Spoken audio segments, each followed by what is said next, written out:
Hartford, Friday, 1877. My dear Howells, your letter was a godsend, and perhaps the welcomest part of it was your consent that I write to those gentlemen, for you discouraged my hints in that direction that morning in Boston. Rightly too, for my offense was yet too new then.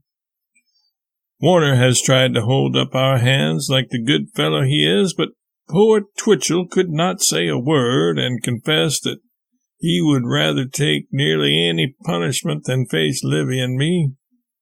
He hasn't been here since.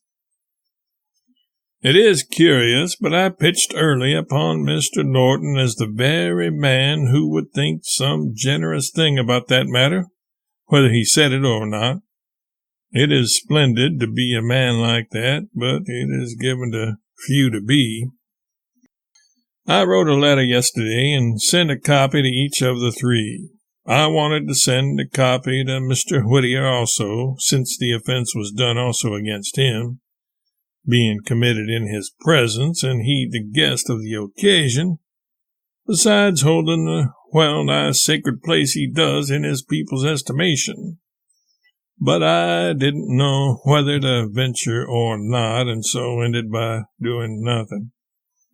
It seemed an intrusion to approach him, and even Livy seemed to have her doubts as to the best and properest way to do in the case. I do not reverence Mr. Emerson less, but somehow I could approach him easier. Send me those proofs if you have got them handy. I want to submit them to Wiley. He won't show them to anybody. Had a very pleasant and considerate letter from Mr. Houghton today, and was very glad to receive it. You can't imagine how brilliant and beautiful that new brass fender is, and how perfectly naturally it takes its place under the carved oak. How they did scour it up before they sent it.